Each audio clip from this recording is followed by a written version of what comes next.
नमस्कार। एस्ट्रोमेटा में आपका स्वागत है। आज हम जिस टॉपिक की चर्चा करेंगे, सातवां घर।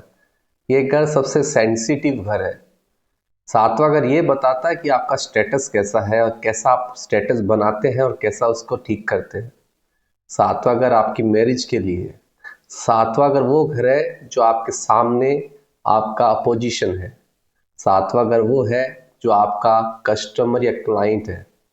आज हम मेनली फोकस करेंगे सातवें घर के प्लेनेट कहाँ कहाँ क्या क्या रिजल्ट देते हैं। पहले ये समझना जरूरी है कि सातवें घर के अंदर जब भी शनि होता है तो एग्जॉल्टेड क्यों होता है। पहले आप ये समझिए, सातवें घर में शनि एग्जॉल्टेड क्यों होता है। सातवां घर मतलब होता है रिस्पॉन्सिबिलिटी। सातवां घर में जब भी शनि होता है जजमेंट करता है। तुला राशि सातवें घर में गिरती है, इसका मतलब है तराजू, जो ये बताता है कि आप दोनों पक्षों की बात रख के कैसे समझ सकते हैं। इसीलिए सातवें घर में शनि सातवें घर में जितनी भी रिस्पॉन्सिबिलिटीज है वो दिला देता है, इसलिए अच्छा माना जाता है। इसके अपोजिशन में शनि पहले घर में जब भी आता है तो नीच का डिबलेटेड हो जाता है। उसका मेन रीजन है कि इंसान अपने ऊपर ध्यान ज्यादा देने लग जाता है। देखिए, शनि जहां पे भी बैठता है वहां पे वो मेनली फोकस कराता है, वहीं पे वो काम करवाता है। अब सातवें घर में अगर आप देखेंगे कि मंगल जो सबसे एनर्जेटिक प्लेनेट है वो आ जाता है तो वहां पे प्रॉब्लम्स क्रिएट होने लग जाती है। उसका कारण है कि अग्रेशन शादी के अंदर नहीं चलता। अग्रेशन अपने अपोनेंट्स के आगे नहीं चलता। अग्रेशन आने से क्या होता है, कोई मांगलिक भी बोल देते हैं, पर अग्रेशन आने से क्या होता है कि उस इंसान के मन में चिल्लाना, गुस्सा करना, जल्दीबाजी करना सातवें घर में नहीं चलता।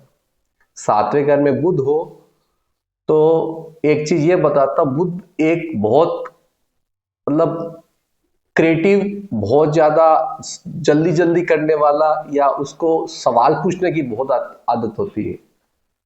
सातवें घर में ये चीजें चलती नहीं है, इसीलिए बुध का सातवां घर में मरण करण स्थान है।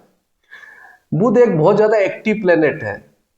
उसको हर चीज जल्दीबाजी में उसको उस चीज को एक्टिवली उसको समझना होता है। वो एक्टिवली उसका रिएक्शन करता है। कभी कभी आप देखे होंगे बहुत फैमिलीज के अंदर मैरिड लोगों में उनकी वाइफ या उनके हस्बैंड पूछते हैं कहाँ गई थी, क्यों गई थी, कहाँ हो, वीडियो कॉल करके दिखाओ। ये आजकल का थोड़ा सा नॉर्मल बिहेवियर आपको देखने को मिलेगा जब सातवें घर में बुध हो या बुध से कोई भी कॉम्बिनेशन मिल जाए। देखिए, कई लोगों के सातवें घर में बुध और शुक्र होते हैं तो बोलते हैं बहुत अच्छा कॉम्बिनेशन है, मगर ये कॉम्बिनेशन अच्छा नहीं है। रीजन क्या है, बुध एक क्रिएटिव प्लेनेट है। वो जिसके साथ भी बैठता है वो और एक्टिव प्लेनेट है, जिसके साथ भी बैठता है उसको एक्टिव कर देता है। तो सातवें घर बहुत ठंडा घर है, वहां पे एक्टिव चीजें काम नहीं करती है, तो ये अच्छा कॉम्बिनेशन नहीं है। अब डिपेंड्स करता है कि उसको बृहस्पति देख रहा है, अगर चार्ट 12 के मालिक देख रहे हैं, मेलिफिक इन्फ्लुएंस है, तो वो उसकी प्रिडिक्शंस फिर बदलती जाएगी। कितना खराब होगा कितना अच्छा होगा उसकी प्रिडिक्शन उस हिसाब से आएगी। अब एक एक आपको मैं बताता हूँ, शनि और मंगल कर्क राशि में सातवें घर में हो, आप तो बोल देंगे मेरी लाइफ बहुत खराब है। कोई भी जो नया नया सीखा है वो बोल देगा नहीं। सातवें घर में शनि मंगल जरूर नीच का हुआ है। मंगल नीच का जब भी होता है वो अपना स्थान बल खो देता है। कोई भी प्लेनेट नीच का होता है उसका मेन उसका स्थान बल खो जाता है। यहाँ पे शनि बहुत अच्छा रिजल्ट करेगा, इवन वो कर्क राशि में, क्योंकि शनि का उच्च का घर है वो। तो सातवें घर में शनि मंगल अगर कर्क राशि में हो तो बहुत अच्छा। यही चंद्रमा आ गया तो शादी पूरी खराब कर देगा वो। चंद्रमा क्यों कर देगा, क्योंकि चंद्रमा एक तो अपनी राशि में होगा, दूसरा सातवें घर में सडन चेंजेस अच्छे नहीं होते हैं और चंद्रमा बहुत जल्दी फ्लक्चुएशन देता है। सातवें घर में सूर्य हो, देखिए सूर्य आपका ईगो है, आपका स्टेटस है, आपका विजन है। सूर्य प्रकाश देता है। और सातवें घर में ये चीजें अच्छी नहीं होती है, क्योंकि शादी के अंदर ईगो नहीं चलता है। शादी के अंदर हर चीज नॉर्मल होनी जरूरी है।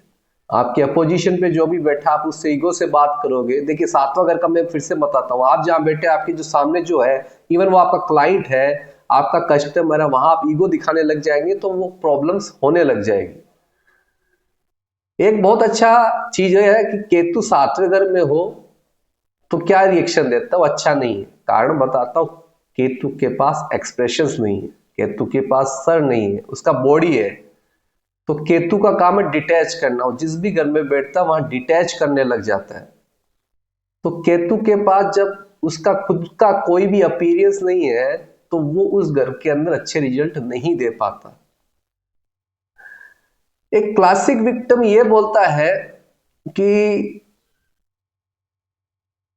अगर मंगल हो सातवें घर में तो उसके अच्छे परिणाम कैसे पा सकते हैं। आपने देखा होगा इंडिया के अंदर सभी पूजा में सभी जगह पे पान, सुपारी, कत्था चूना मिक्स करके बीड़ा बना के भगवान को चढ़ाया जाता है। एक्चुअली क्या होता है, ये मंगल का रेमेडी। अगर आपकी शादी में प्रॉब्लम है, मंगल वहां पे है, तो आप अगर इसको हर मंगलवार को हनुमान जी को चढ़ाते रहेंगे तो आपकी शादी में प्रॉब्लम्स आनी कम होनी स्टार्ट हो जाएगी। ये पान एक बहुत बहुत ऐसा मतलब ऐसा हर्बल है जो हर चीज को खत्म करता है। इसके लिए तुलसी विवाह भी करवा सकते हैं, ये बहुत इफेक्टिव काम करेगा आपकी शादी के लिए, शादी में प्रॉब्लम्स नहीं आएगी।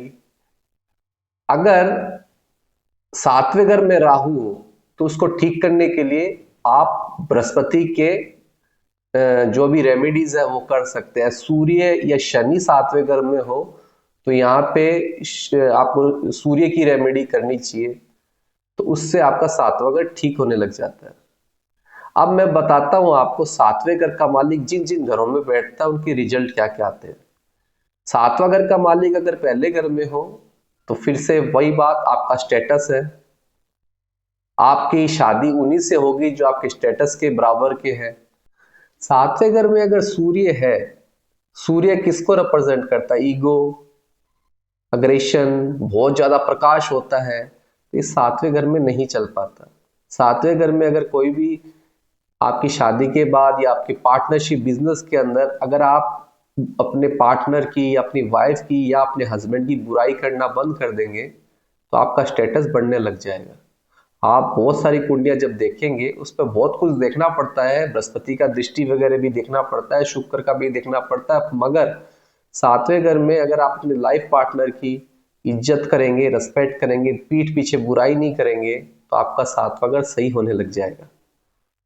सातवें घर में सूर्य हो तो आपको गायत्री मंत्र का जाप खुद करना चाहिए। सातवें घर में अगर सूर्य हो तो पार्टनर की और अपने पार्टनरशिप की लोगों की किसी की बुराई ना करें।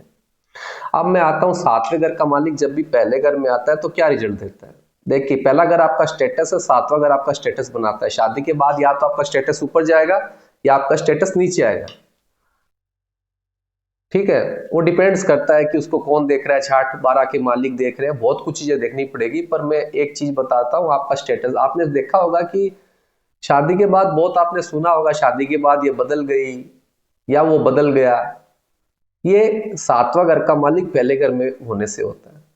सातवें घर का मालिक पहले घर में होने से आपकी शादी के बाद बहुत बड़ी ग्रोथ भी हो सकती है, बहुत ऊपर हाई लेवल पे जा सकते हैं। आप देखे होंगे बहुत लोगों की शादी होती है, उसके बाद में वो इंसान धीरे धीरे ऊपर चढ़ना स्टार्ट कर देता है। सातवें घर का मालिक सातवें घर का मालिक पहले घर में होने से पार्टनर डोमिनेट मिलेगा, एकदम क्लियर कर लीजिएगा। कारण क्या है कि डोमिनेट का कारण, क्योंकि सातवें घर का मालिक पहले घर में है।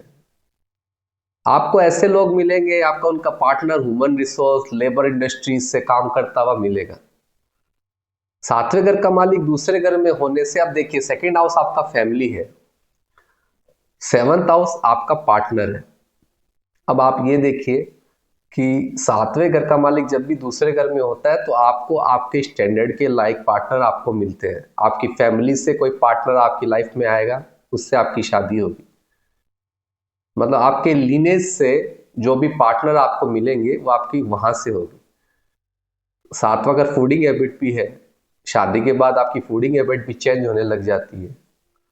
सातवें घर का मालिक जब भी दूसरे घर में होता है, ऐसे लोगों को आप देखिएगा कि कहीं ना कहीं प्रॉब्लम्स भी क्रिएट होती है।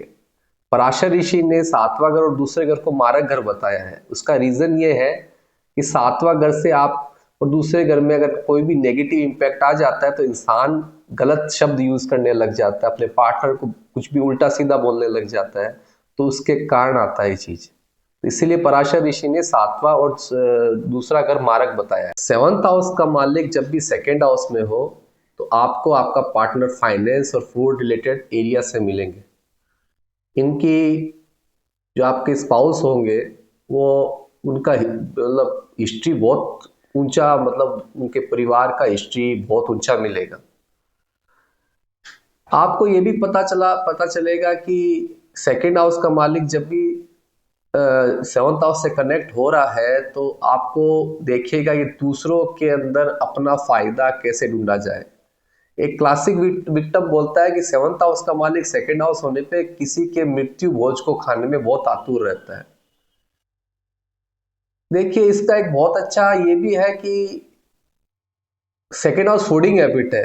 यहाँ पे अगर ऐसा कोई प्रॉब्लम्स आ रहा है, जहाँ कुछ प्रॉब्लम्स आ रही है, तो उनके जो स्पाउस होते हैं वो भंडारा करवाते हैं और लोगों को खाना खिलाते हैं। ऐसे लोगों का कन्यादान और कोई करता हुआ मिलेगा, उनके पेरेंट्स नहीं करेंगे, क्योंकि सेवंथ हाउस से सेकेंड हाउस पराशर ऋषि ने मारक घर बताए हैं, तो वहां पे वो फैमिली से वो सपोर्ट नहीं मिल पाता, जो कन्यादान होता है उनके पेरेंट्स नहीं कर पाते हैं। सेवंथ हाउस का लॉर्ड जब थर्ड हाउस में हो, देखिए थर्ड हाउस बहुत एक्टिव हाउस है, उनको बुध को मिला है और वहां राहु और केतु एक्सेस में रहते हैं। अब प्रॉब्लम क्या है सबसे बड़ा, कि जो स्पाउस होता है उसके खुद के बहुत सारे प्रिंसिपल्स होते हैं, उसकी हॉबीज बहुत होती है, मुझे ये करना है, मुझे वो करना है, इसके चक्कर में शादी में प्रॉब्लम आने लग जाती है। तो ये देखा गया है कि कई लोग सेल्फिश भी मिलते हैं, कई लोगों में सेम सेक्स में भी शादी हो जाती है। उस पर डिपेंड करता है कि थर्ड हाउस का मालिक एक्सॉल्टेड हो जाए या मेलिफिक इन्फ्लुएंस में आ जाए। मेलिफिक इन्फ्लुएंस मतलब 6-8-12 के स्वामी उसको देख ले, या वहां पे मेलिफिक्स प्लैनेट्स आ जाए, तो उस कंडीशन में सेम सेक्स में भी शादी कर लेते हैं वो लोग। एक चीज ये भी देखी गई है कि ये लोग बहुत सेल्फिश होते हैं, ये अपने अलावा कुछ नहीं सोचते, उनका खुद का खुशी, उनका खुद का हॉबी, उसी पे ही वो ध्यान देते हैं। आप गे, लेस्बियन, क्लोज रिलेशन में शादी करने वाले ऐसे लोग बहुत मिल जाएंगे, ये कॉम्बिनेशन अगर उनकी कुंडली में है तो। आजकल ये बहुत ज्यादा ट्रेंड चल रहा है सेम सेक्स वाला। आप ये भी देखेंगे कि उनको समाज से कोई मतलब नहीं होता, कोई रिलीजन्स को वो फॉलो नहीं करते।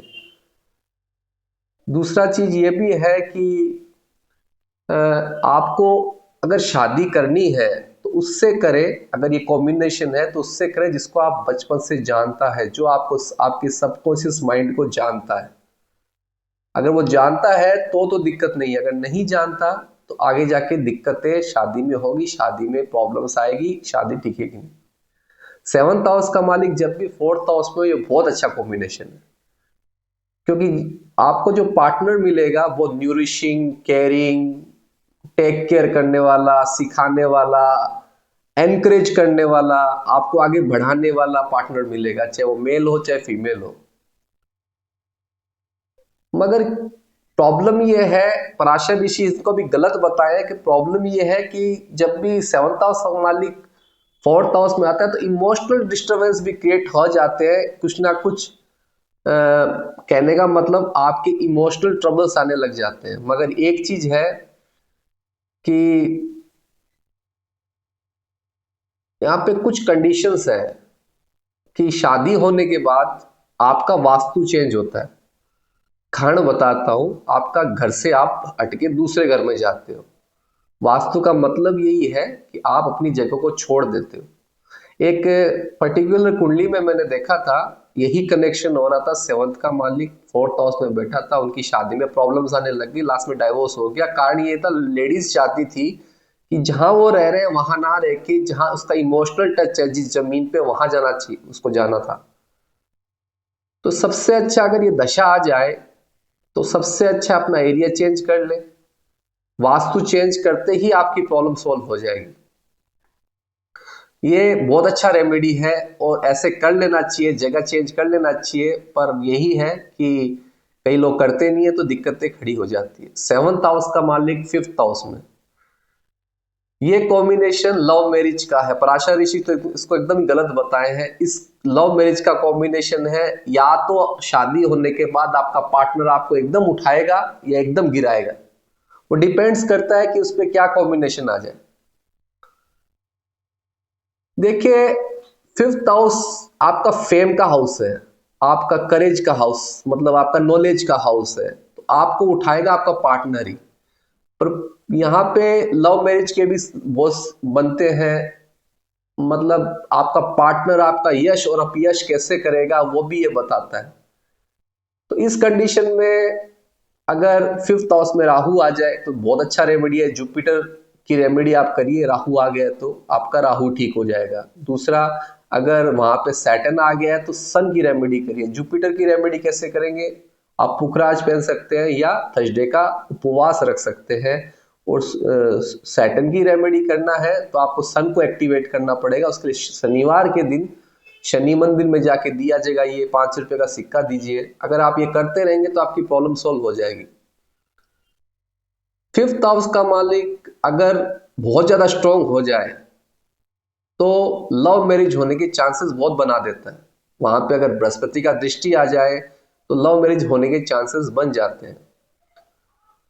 अब एक चीज ये भी है, एक राजस्थान में एक रेमेडी है बहुत अच्छा, कि राजस्थान में जब भी कोई आदमी आते हैं या कोई भी आता है तो उनको बहुत अच्छे नाम से पुकारा जाता है। राजा जी आ गए, महाराजा जी आ गए। आप देखे होंगे जितने जवाई या लड़की के हस्बैंड वहां जाते हैं तो उनको बहुत रिस्पेक्टफुली नाम से लिया जाता है। अगर कहीं आपका 5th हाउस का मालिक 7th हाउस का मालिक 5th हाउस में है और प्रॉब्लम चल रही है तो आप अच्छे नाम से पुकारिए, जैसे राजा हो गया, रानी हो गई। एक पर्टिकुलर अच्छे नाम सोच के उनको पुकारिए। किसी के सामने घर के अंदर उनकी पीठ पीछे बुराई ना करें। अगर आप करेंगे तो आप भी डाउन जाएंगे साथ में। अगर आप अपने लाइफ पार्टनर की बुराई करते हैं तो आप भी उसके अंदर डाउनफॉल में चले जाएंगे। प्रॉब्लम ये है कि आपका शादी और आपका फेम 5th हाउस दोनों को आपको ठीक करना है, तो अपने पार्टनर की हमेशा इज्जत बनाते रहिए। अगर वहां पे बुध है तो हमेशा ध्यान रखिए, सिबलिंग्स के सामने और बच्चों के सामने उनका हमेशा रिस्पेक्ट दीजिए। अगर शनि है तो सर्वेंट्स के सामने उनका इज्जत दीजिए। अगर चंद्रमा है तो मदर के सामने उनको रिस्पेक्ट करिए, पीठ पीछे कोई भी बुराई ना करे उनका। अब आप ये देखिए 7वें घर का मालिक 6ठे घर में आ जाए, बहुत सारे एस्ट्रोलॉजर बोलेंगे बहुत अच्छा खराब कॉम्बिनेशन है। नहीं, ये खराब कॉम्बिनेशन नहीं है, बहुत अच्छा कॉम्बिनेशन है, क्योंकि आपका लाइफ पार्टनर आपकी प्रॉब्लम्स को ठीक करता जाएगा। उस आपका काम है प्रॉब्लम्स लाना, उसका काम है प्रॉब्लम्स खत्म करना। वो एनी टाइम रेडी रहेगा। ये आपकी कुंडली में लिखा है, उसको करना ही पड़ेगा, करने से ही फायदा है। आप हमेशा देखिएगा कि आपका लाइफ पार्टनर होगा, वो बोलेगा मैं प्रॉब्लम सॉल्व कर दूंगा, क्या प्रॉब्लम है मेरे को बताओ, मैं प्रॉब्लम सॉल्व कर दूंगा। जुपिटर है तो हेल्थ के बारे में कर देगा, मंगल है तो बॉडी के बारे में कर देगा। अगर ये आप करते जाएंगे तो आपको कभी भी डाइवोर्स का सामना नहीं करना पड़ेगा, एक दूसरे के प्रति समर्पित होना पड़ेगा। 7वें का मालिक अगर 7वें में हो और वहां अफ्लिक्शन आ जाए, मान लीजिए 7वें घर में बुध आ जाए। बुध एक बहुत एक्टिव प्लेनेट है। बुध का काम है बार बार चीजों को बदलते रहना, आज ये चाहिए तो कल ये चाहिए, वो एक्टिव प्लेनेट है। तो वहां बुध आ जाए तो शादी में प्रॉब्लम्स आने लग जाती है। बुध का मतलब है मेरी हॉबी, मेरी सोच, मेरा काम, मुझे ये करना है, मुझे वो करना है। छोटी सी बात को बढ़ा देना, फोन कर करके पूछना कहाँ गए थे, क्यों गए थे, ये बुध का काम है। मतलब हर चीज में क्वेश्चंस क्रिएट करना। तो जब भी बुध आ जाए 7th हाउस में तो सबसे अच्छा रेमेडी है कि उनको नीलम पहना दिया जाए। मतलब आपको सेटल लाना पड़ेगा वहां पे। बुध की अगर 7th हाउस की प्रॉब्लम है तो आपको नीलम पहन लेना चाहिए। तो जैसे आप नीलम पहनेंगे आप बुध की प्रॉब्लम्स ठीक होने लगेगी, क्योंकि शनि वहां पे बहुत अच्छा काम करता है 7वें घर में। 7वें घर का मालिक अगर 8वें घर में हो तो आप ये समझिए कि आपका लाइफ पार्टनर के कारण आपका का डिके होना स्टार्ट होगा, डाउनफॉल। मैंने एक कुंडली देखी थी उनका, मेरे कुंडली दिखाने आए थे तो बोला ये शादी कर लेनी चाहिए। उनका लाइफ पार्टनर बहुत हाई पोजीशन पे था और शादी होने के बाद उनका लाइफ पार्टनर नीचे की तरफ आने लग गया, वो खत्म करने लग जाता है। वहीं सैटर्न अगर 7वें घर का मालिक होकर 8वें घर में बैठ जाता है तो सैटर्न बहुत सेंसिटिव प्लेनेट है, वो कर्म के को दिखाता है, तो वहां पे सेक्सुअल लाइफ में प्रॉब्लम्स आने लग जाती है। उनकी शादियां भी बहुत ट्रबल तरीके से होती है, वक्र तरीके से, छुप छुपा के। मतलब आप मानोगे कि कैसे हुई, छोटे सी सेंसिटिव बात को शादी में कैसे बड़ा किया जाए। कभी कभी हम देखते हैं एक छोटी सी बात के कारण बहुत बड़ी बड़ी लड़ाइयां हो जाती है, तो वो आपका 7वें घर का मालिक 8वें घर में होने से होता है। 7वें घर का मालिक जब भी 9वें घर में आता है तो आप ये देखिएगा वो रिलीजियंस के विरुद्ध काम करेंगे। वो मतलब आप ये बात मान के चलिए कि उनको इन लॉज से प्रॉब्लम आएगी, मतलब in-laws in the sense उनके सास ससुर से प्रॉब्लम आएगी, बहुत सारी हेल्थ इश्यूज भी आएगी। पर पर्टिकुलर एक टाइम पीरियड के बाद में ऐसा हेल्थ इश्यूज आएगा कि वो ठीक नहीं होता है। 7वें का मालिक 9वें में होने से कई बार ये भी देखा गया है कि पार्टनर बहुत अजीब तरीके से बिहेव करने लग जाता है, मतलब मेरी चलेगी। जैसे फॉर एग्जाम्पल केतु, मैंने भी बताया था राहु और केतु सेम एक्सेस में 3रे और 9वें घर में होता है। केतु वहां जाता है तो बोलता है कि डोमिनेट, मुझे जो करना है मैं वही करूंगा, मैं नहीं सुनूंगा। तो यहाँ पे प्रॉब्लम्स शादी के अंदर क्रिएट होने लग जाती है। 9वां घर बहुत इंपॉर्टेंट है, वहां केतु का अगर एक्सेस आ गया है तो वो जबरदस्ती डोमिनेट करना स्टार्ट कर देगा।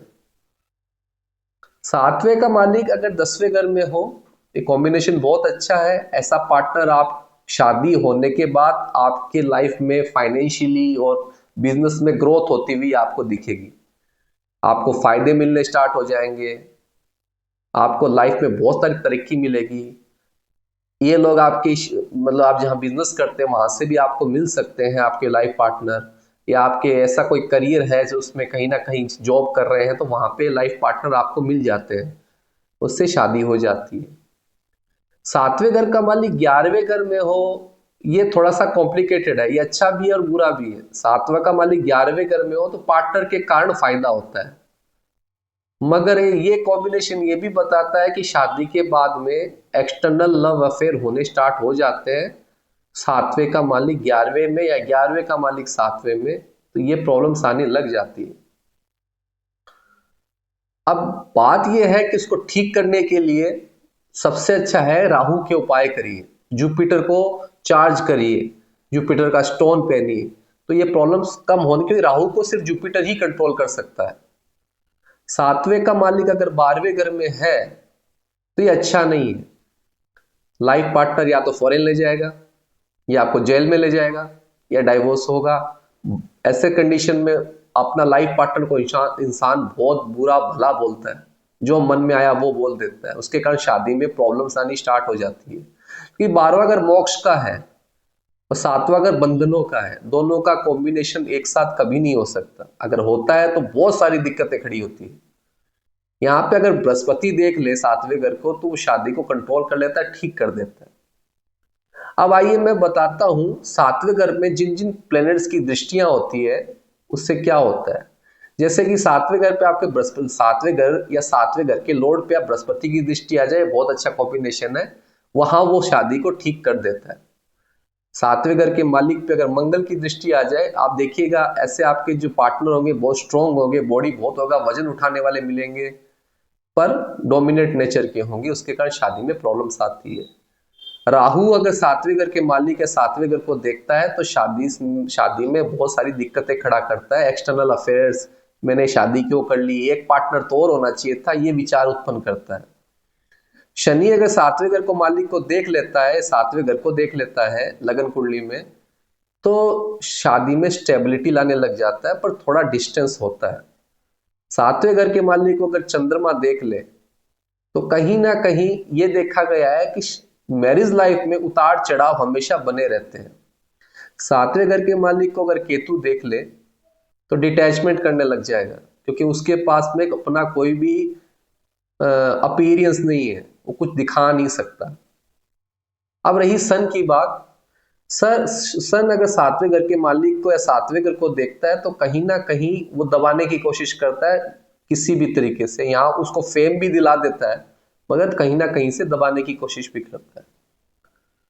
ये आज सातवां घर का मैरिज का बहुत इंपॉर्टेंट घर है और लाइफ का बहुत इंपॉर्टेंट पार्ट है। आजकल के टाइम में बहुत कम लोगों की अंडरस्टैंडिंग लेवल सही मिलती है। उनकी कुंडली मिलाने का जो तरीका है वो आपको समझना पड़ेगा। खाली वो आप इन मीन तीन, एक कहावत है ना कि भोगुट देख लिया, ये देख लिया, ये देख लिया, ये देख लिया, उससे कभी भी शादी को कैलकुलेट नहीं कर सकते। आपको प्लेनेटरी पोजीशन देखनी पड़ेगी, D9 देखना पड़ेगा, नवाज कुंडली, उसी से ही आपका एग्जैक्ट आपको क्या शादी में रिक्वायरमेंट्स है वो पूरी करेंगे, जब जाके आपकी शादी अच्छी रहेगी। ये आपका भाग्य है, ये आपको मिलेगा, मगर कुछ ना कुछ हमारे हाथ में भी कर्म होते हैं, उनको हमको करना चाहिए। ऑप्सो मेरा वीडियो बहुत अच्छा लगा होगा, अच्छा लगा तो लाइक, सब्सक्राइब एंड शेयर करिएगा। मैं ऐसे वीडियो और लाते रहूंगा।